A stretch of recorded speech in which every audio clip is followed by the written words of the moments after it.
Before we dive into today's story, if this is your first time watching one of our videos, we'd love for you to hit that subscribe button.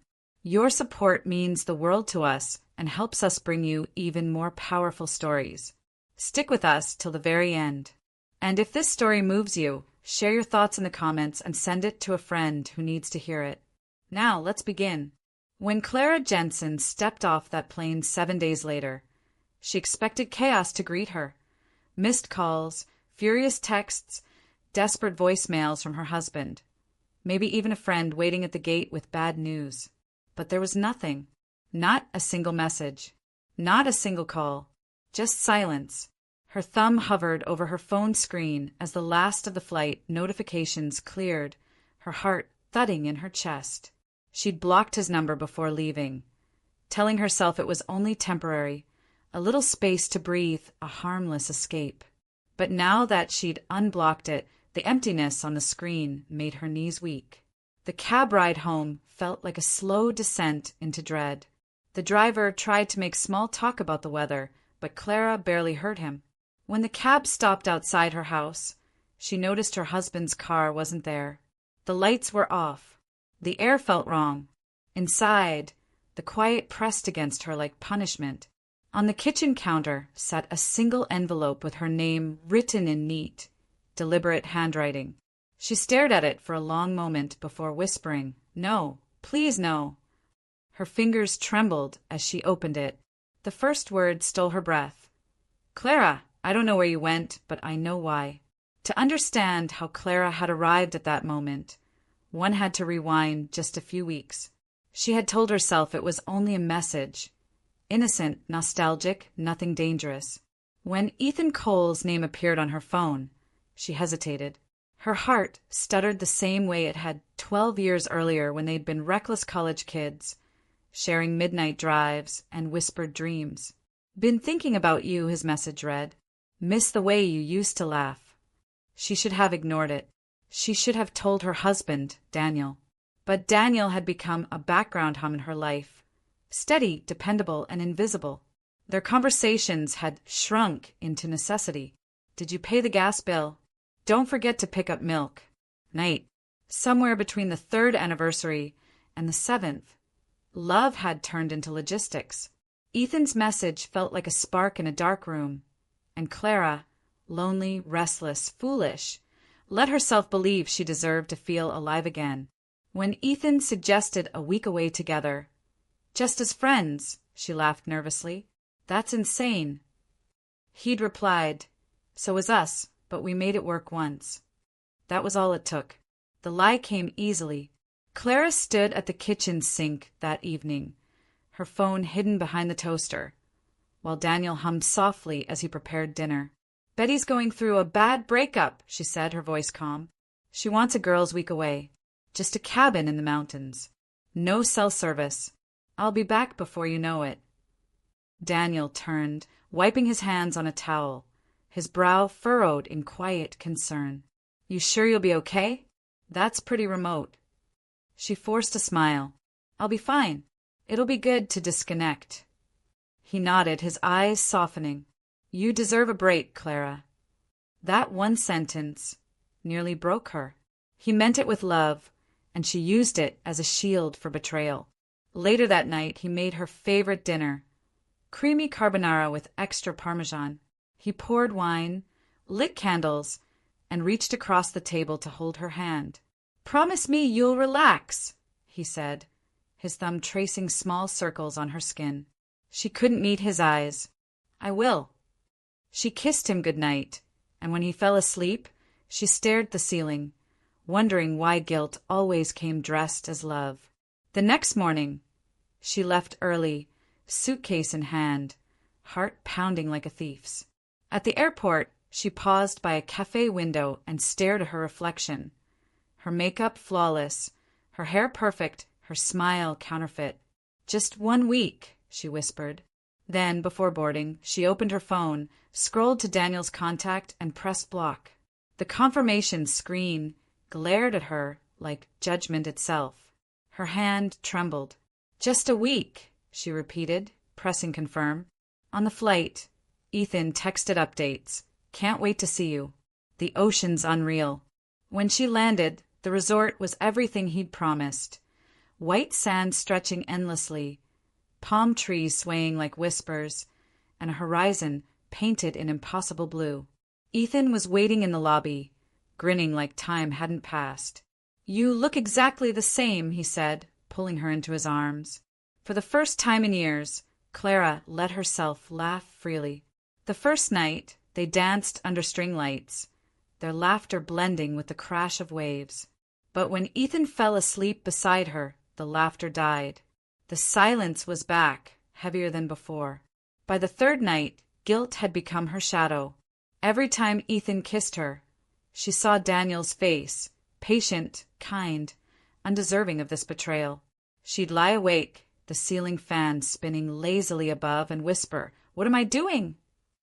Once, she reached for her phone, her finger hovering over the settings to unblock him. But fear stopped her. If she saw his messages, if she saw how worried he was, she'd break. So she kept pretending. Ethan filled the days with jet skis and beach walks, stories about old memories and promises of what could have been. "You were always the one who got away," he said one afternoon, his hand trailing through the sand. "Maybe it's not too late." His words should have thrilled her. Instead, they made her chest ache. "Ethan," she murmured, "you don't know what you're asking." He smiled lazily. "I'm asking you to stop settling."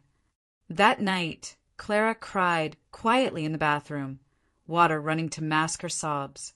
In the mirror, she saw a stranger, someone who'd traded loyalty for a week's illusion. And even paradise couldn't make her forget what she'd left behind. On the fifth day, Ethan started talking about a future that didn't exist. They were sitting by the beach bar, golden sunlight melting into the water, when he leaned close and said, "You could stay, you know. Leave him. We could make this work." Clara froze, her drink halfway to her lips. "Ethan, don't," she whispered. But he pressed on, his voice low, intoxicating. "You're not happy, Clara. You said it yourself. He's predictable, safe, boring. You deserve passion. You deserve someone who sees you." She laughed, but it came out sharp and hollow. "Passion fades," she said. "Real life isn't a postcard." He smirked. "Maybe not, but it doesn't have to be a cage either." His words lingered long after he walked away to pay the bill. That night, Clara couldn't sleep. She stepped out onto the balcony, wind tangling her hair as she stared at the dark horizon. The ocean was endless, beautiful, merciless. "What am I doing, Daniel?" she whispered into the wind. The waves roared back an answer she didn't want to hear. She had crossed a line she could never uncross. The final morning of the trip arrived wrapped in dread. Ethan was cheerful, whistling as he packed his bag. "Text me when you land," he said, flashing that easy grin that had once made her heart race. But all Clara could do was nod. The fantasy had lost its shine. Everything about the resort now felt artificial. The two perfect sunsets, the smell of coconut oil, the sound of laughter that didn't belong to her. On the flight home, she couldn't stop tapping her thumb against the armrest. Her mind replayed the week in flashes. The lies she told, the smiles she faked, the way Daniel had looked at her before she left. She turned on her phone an hour before landing, her chest tight. She scrolled to his name and unblocked him, waiting for the flood of messages she thought would appear. But the screen stayed empty. Not a single missed call. Not one message. Not even a "hope you're safe." Panic crept up her spine. She refreshed the screen again and again. Still nothing. For the first time in a week, Clara felt truly afraid. Not of being caught, but of being forgotten. The house looked different when she arrived, too clean, too still. The framed photos on the wall seemed to watch her as she rolled her suitcase down the hall. "Daniel!" she called softly, her voice echoing through the empty rooms. No answer. His jacket wasn't on the hook by the door. His favorite coffee mug was gone from the kitchen counter. Then she saw it, a white envelope resting neatly beside a folded dish towel. Her name was written on the front in blue ink, his handwriting careful and deliberate. Her hands trembled as she opened it. The letter was short, each sentence cutting clean and deep. Clara, I don't know where you went or why you shut me out, but your silence told me everything. I waited. I worried. I called your friends. None of them knew anything. That's when I understood. You don't owe me explanations, but I owe myself peace. I deserve honesty, respect, and someone who chooses me without hesitation. So I'm choosing myself. Goodbye. The paper slipped from her hands. The sound of it hitting the floor echoed louder than any scream. For a long time, Clara couldn't move. She sat at the kitchen table, her hands over her face, tears burning down her cheeks. The reality settled like a slow poison he knew. He had called everyone. He had pieced it together. And instead of rage, he left her with grace. She reached for her phone and dialed his number, desperate. It rang once, then went straight to voicemail. Daniel, please, she whispered, choking on the words. Let me explain. I made a mistake. Please come home. She waited for a reply that never came. She texted again and again, each message more frantic than the last. I love you. I'm sorry. I was lost. Please. The blue ticks appeared, but there was no response. When she called his brother, Paul, he said quietly through the door, he doesn't want to see you, Clara. You should leave. It was the softest rejection she had ever heard, and somehow that made it worse. She drove away with tears blurring the road, her heart screaming in a silence no one could hear. Weeks passed like ghosts. The house stayed the same, his clothes still in the closet, his scent still faint on the pillow, but it no longer felt like home. Every morning, Clara woke up reaching for a man who wasn't there. Every night, she stared at her phone, hoping it would light up with his name. Ethan tried to contact her again, his messages full of half-hearted affection. Miss you already. Let's talk. She blocked him instantly. The sound of his name made her stomach twist. The affair had lost all meaning the moment she realized what she'd destroyed. Her friends started asking questions. Where's Daniel? You two fighting? She lied, saying they were taking time apart, that he was busy with work. Only Susan looked at her long enough to see the truth beneath her eyes. You did something, didn't you? She asked one afternoon. Clara couldn't answer. She just whispered, I ruined everything. That night, she tore the resort photos into pieces and flushed them down the sink, but the guilt stayed. You can't delete what's already burned into your soul. For months later, the doorbell rang, and a courier handed her an envelope. The return address made her knees weaken. It was from Daniel's lawyer. Inside were divorce papers. No accusations, no anger, no pleas for understanding. Just clean, professional words ending everything. Attached to the front page was a small yellow note in Daniel's handwriting. Please sign and return. Let's make this peaceful. Even in separation, he was kind. Clara sat on the living room floor, pen in hand, staring at the papers for hours. Every line felt like a blade. When she finally signed her name, her tears smeared the ink. I'm sorry, she whispered to the empty room, her voice breaking. She sealed the envelope and placed it by the door. The next morning it was gone, just like him. She stood there for a long while, barefoot, staring at the sunlight spilling across the floor, and thought, this is what loss really feels like. Not loud, not dramatic, just quiet. Months bled into years, but the ache didn't fade. Clara rebuilt her life in fragments. New job, new apartment, new routines. But Daniel lingered in every quiet corner of her mind. Sometimes she caught herself setting 2 plates for dinner before realizing she was alone. Sometimes she heard his laughter in old home videos and had to turn them off halfway through. One rainy afternoon, she found a forgotten USB drive in a box of his things. On it were photos, birthdays, anniversaries, random Sunday mornings where they'd smiled for no reason. In one picture, Daniel held her close, his eyes full of quiet love. She pressed her hand against the screen and whispered, You were enough. I was the one who wasn't. The words hurt more than any letter could. She'd once blocked him to silence her guilt, and now life had blocked her from ever reaching him again. Clara Jensen never remarried. People said she was too beautiful, too kind to spend her life alone, but they didn't understand she wasn't alone. She lived every day with the ghost of what she'd destroyed. Sometimes she dreamed of him walking through the door, smiling the way he used to, saying, "I came home." But in the morning, the house was always silent.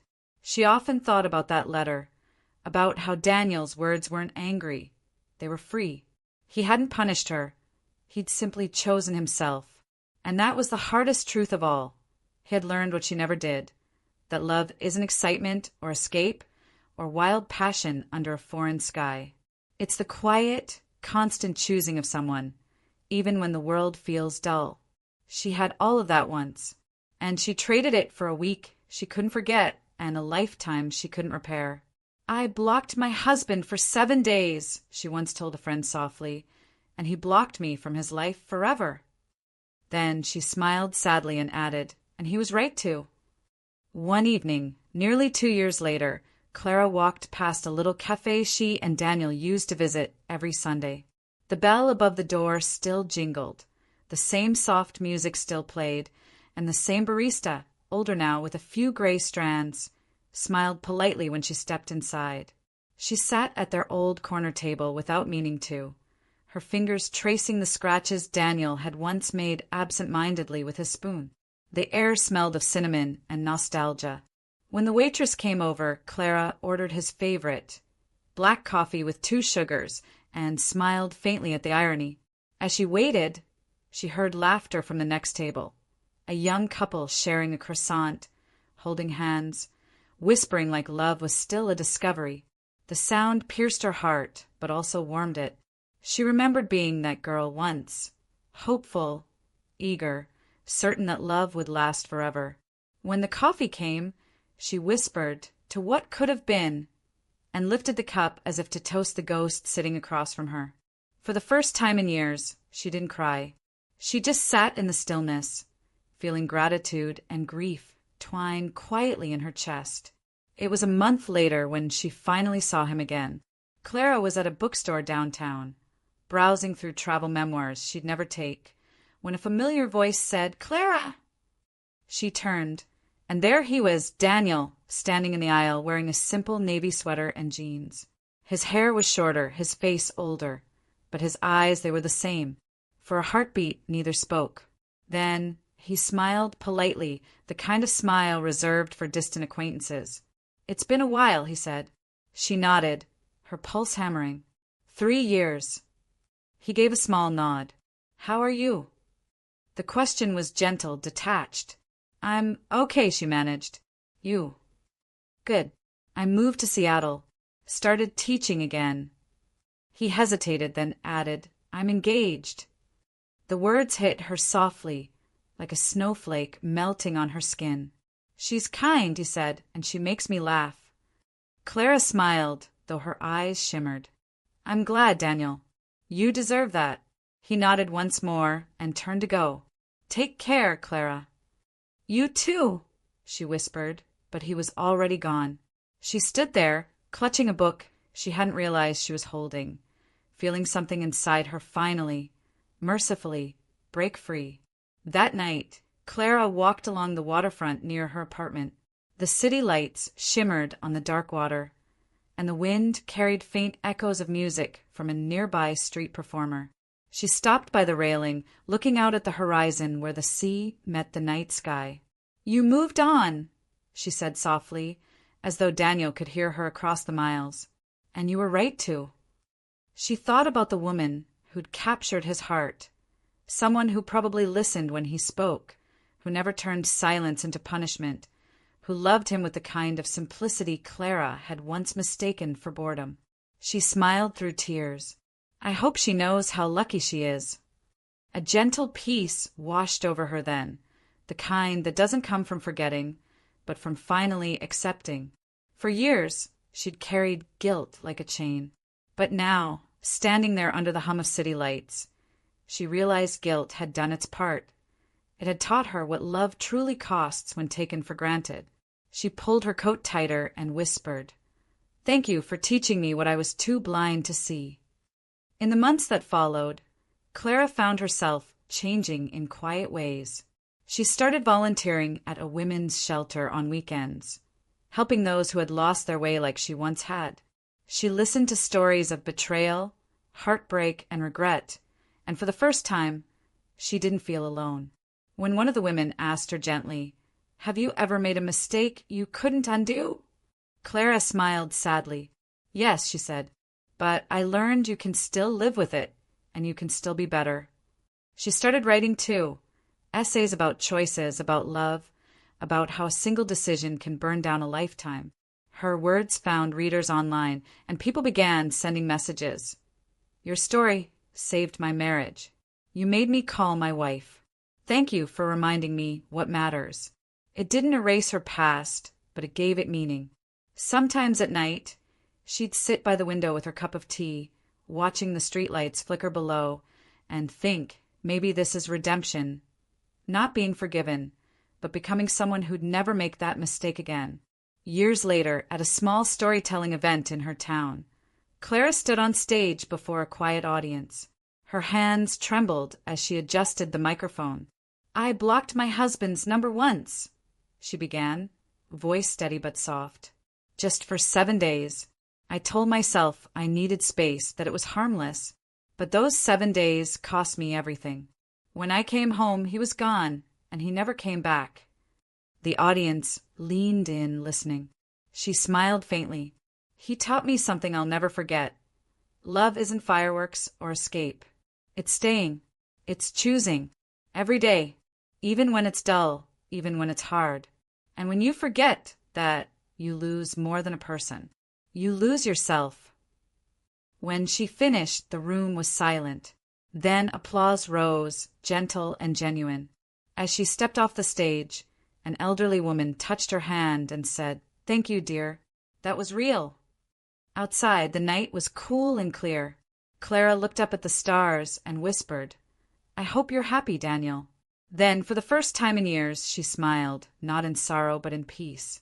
Like and subscribe to my channel for more contents like this, and let us know where you are watching from under the comment section.